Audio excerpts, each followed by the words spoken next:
subscribe to my channel. Thank you.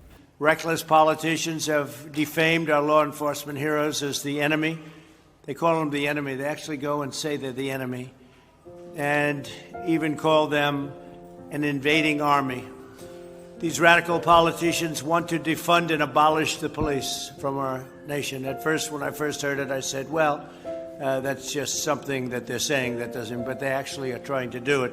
You look at what's going on in Minneapolis, you look at what's going on in many Democrat-run areas.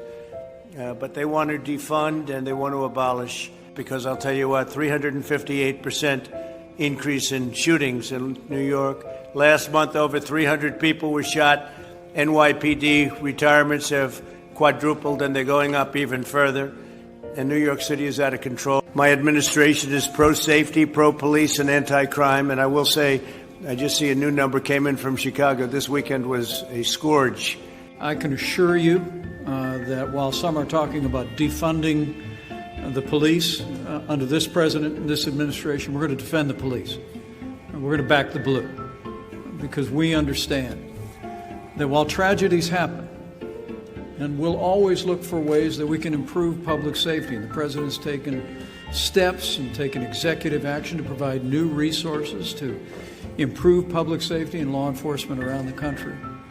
I want to assure you that you have a president who knows what the people gathered around this table know, is that most of the men and women who put on the uniform of law enforcement every day are the best people in this country. They risk their lives every day to make a difference in our communities, just like they've made a difference in all of your lives. Community policing is important, that relationship, that trust, being fair, but enforcing the law. And most people, including black people, they want law enforcement to be out there enforcing the law. I think people just want it to be, they want them to be fair. They want them to be swift in justice.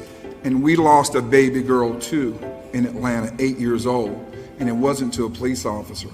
More people have died from the protest of Black Lives Matter than prior to that. And so sometimes it's hypocritical. It's almost as if some black lives matter, but all black lives should matter, and all lives should matter. So I thank you, Mr. President, for what you're doing, and I stand solidly with you. Our officers have been under vicious assault, and hundreds of police have been injured and several murdered.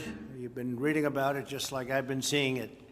Reckless politicians have defamed our law enforcement heroes as the enemy. They call them the enemy. They actually go and say they're the enemy, and even call them an invading army. These radical politicians want to defund and abolish the police from our nation. At first, when I first heard it, I said, well, that's just something that they're saying that doesn't, but they actually are trying to do it. You look at what's going on in Minneapolis, you look at what's going on in many Democrat-run areas. But they want to defund and they want to abolish. The economy is rebuilding. Jobs are being produced at a record pace. We've never had a pace like this. And I will tell you, if Biden got in, this economy would be destroyed. You know, he was in office for 48 years, and what he did was not great. Almost every decision was a wrong decision. And now he's going to come in and try and help us. We didn't need any help. We built the greatest economy in history, greatest economy we've ever had, the greatest economy the world has ever seen. And then the plague came in from China, and we did the right thing. We had to close it down. Now we're opening it up. He can't do it. He doesn't have the capability to do it.